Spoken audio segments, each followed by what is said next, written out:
an organic compound has 42.1% carbon, 6.4% hydrogen, and remainder is oxygen. If its molecular weight is 342, then its molecular formula is. Now guys, इस question को करने के एक normal method है जिसको आप normally use करते हो, और एक है शॉर्टकट मेथड. नॉट वो शॉर्टकट मेथड नहीं है, मैं कहूंगा कि वो इंटेलिजेंट मेथड है. ओके, नॉर्मल मेथड ये है कि कार्बन हाइड्रोजन के दिए हुए रिमाइंडर ऑक्सीजन का परसेंटेज निकाल लो, 100 माइनस 42.1 माइनस 6.4% करके, इसके बाद के नंबर ऑफ मोल्स का रेशियो निकाल के एम्पेरिकल फॉर्मूला निकाल लो. वो मेथड वो बहुत लंबा हो जाता है, और जब आप मेंस में आप बैठते हो क्वेश्चन करते हैं, वो टाइम के हिसाब से नंबर जितने मिल रहे हैं इसको पूरे क्वेश्चन सोल्व करने के, वो सही नहीं है. So what we need is a intelligent method जो रेयरली आपको कोई बताएगा. देखिए, इसमें सबसे पहला इजी तरीका है कि आपको इन्फॉर्मेशन क्या दी हुई है वो देखिए. मैंने कहा कि जो मॉलिक्यूलर फॉर्मूला है, ये इसमें जो भी है उसका मॉलिक्यूलर वेट है 342. तो सबसे पहले आप ये देख लो ना कि किसका 342 बेहतर है.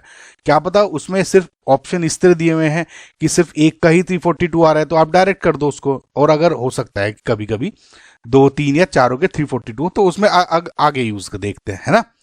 सो सबसे पहले तो अगर आप इनका सबसे 1 बाय 1 अगर चेक करोगे, देखो 11 है कार्बन, तो 11 इंटू एक कार्बन का होता है 12 एटॉमिक मास, यानी 12, और हाइड्रोजन है 1 इंटू 8 हाइड्रोजन का एटॉमिक मास 1, कितने है हाइड्रोजन 18, प्लस एक ऑक्सीजन का है 16 इंटू 12 है.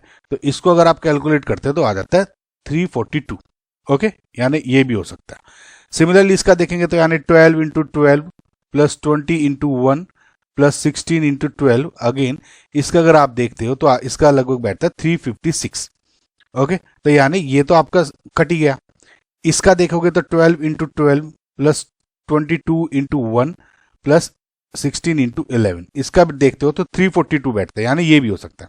अब इसका अगर देखोगे तो again 14 into 12 plus 20 into 1 plus 16 into 10 हो गया, और इसका बैठता है 348, यानी ये भी कट गया. यानी अब आपका ऑप्शन 1 और ऑप्शन 3 में हो सकता है कि कौन सा आपका आंसर बैठेगा. अब सिंपल आप देखिए 42.1% कार्बन बोला हुआ है, सिंपल वो कैलकुलेट कर लीजिए ना.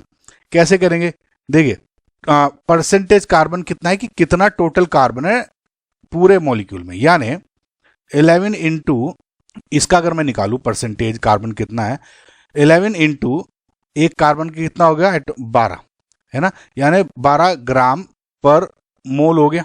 ठीक है, और divided by total atomic mass कितना दिया हुआ है, टोटल एटॉमिक मास दिया हुआ है 342, थोड़ा मॉलिक्यूलर मास पूरे कंपाउंड का, यानी ग्राम पर मोल हो गया. ये कैंटल इंटू 100 परसेंटेज अगर आपको कैलकुलेट करनी है. ठीक है, तो इसमें अगर आप देखते हो तो ये लगभग बैठ जाएगा 38.59 समथिंग. Okay, percent. तो यानी कार्बन रोंग आ रहा है. आप हाइड्रोजन का भी देख सकते हैं, लेकिन मैं इसका देख लेता हूं पहले, यानी अभी मुझे दिख नहीं रहा है कि ये सही है.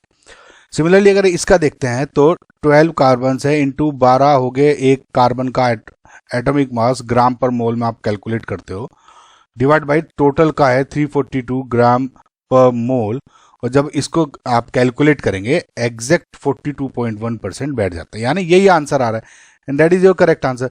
जस्ट इन केस आपका कार्बन और कार्बन इसमें दोनों में सेम आ जाता तो आप हाइड्रोजन का चेक कर सकते थे, समझे, देन ऑक्सीजन. तो ये थोड़ा इजियर मेथड हो जाता है. फिलहाल आई होप आपको ये क्वेश्चन समझ में आया होगा. जो करेक्ट आंसर है इज ऑप्शन नंबर 3.